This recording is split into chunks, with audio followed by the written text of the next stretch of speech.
सबसे पहले तो उसकी खासियत ये थी कि बहुत ही हम्बल, इतना मिलनसार। मुझे लगता है इतने कम समय में जिस तरीके से उसने इंडस्ट्री के लोगों से अपना मेल जोल बनाया, इतना सारा काम किया, मुझे नहीं लगता कि इतना सारा काम इंडस्ट्री में इतने जल्दी कोई कर पाया।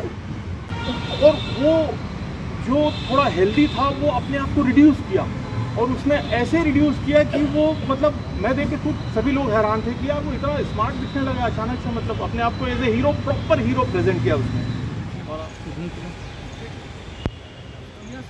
हम सबको मिलकर इस तरह का कोई बैकअप सिस्टम बनाना है। फिर उस पर लिखना शुरू हुआ।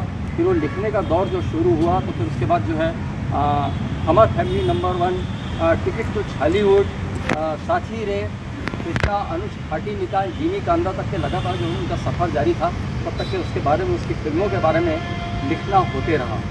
और जहाँ तक कि एक बहुत जुनूनी और जिद्दी ये एक जिक्र आया, अभी अनुज भाई भी बात कर रहे थे उसकी, आज भी वो लोग हैं, बड़े नामी हैं, अनुज शर्मा, प्रकाश अवस्थी और करण खान।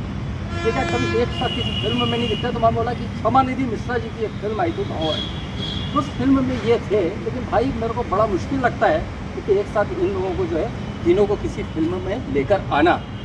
लेकिन उसने एक टिकट टू हॉलीवुड फिल्म बनाई, जेठू साहू जी उसके प्रोड्यूसर थे, और कुछ ऐसा संयोग निर्मित हुआ कि उस फिल्म में ये तीनों चेहरे अनुज और प्रकाश और करण खान तीनों फिल्म में नज़र आए। इस तरह की उसकी जिद थी, उसका जुनून था। और शर्मा सिंह बघेल जो एक किरदार था उसका, जो हाथ से पैदा करने वाला, उसमें उसको छत्तीसगढ़ के जो इंटीरियर में जो गांव वाले हैं उन लोगों ने उसको बहुत उसको जो इंजॉय किया, उस कैरेक्टर को पहचाना। उसकी एक पहचान जो अनुपम भार्गव की तो थी हीरो के रूप में, लेकिन एक कॉमेडी जो है पात्र था शर्मा सिंह बघेल, उसके रूप में भी थी। अनुपम भाई के साथ मैं अभी लास्ट जो दिसंबर से लेकर अभी ये मई जून तक में उनकी लगातार 3 फिल्म रिलीज़ किया। साथी रे, कृष्णा, अनुज खाटी निकाल और गजेंद्र श्रीवास्तव सर की जीनी कांदा। मतलब मेरे को तो जब पता चला तो बहुत शॉकिंग लगा मेरे को। कंटिन्यू लगातार हमेशा बातचीत होते रहता था, ऐसा लगा जैसे एकदम अपना कोई चला गया करके, यकीन कर पाना मुश्किल था। आपके चेहरे पे जिसमें उसका बेहतरीन बोल था, एक उसमें आप लोग देखेंगे जब वो फिल्म आएगी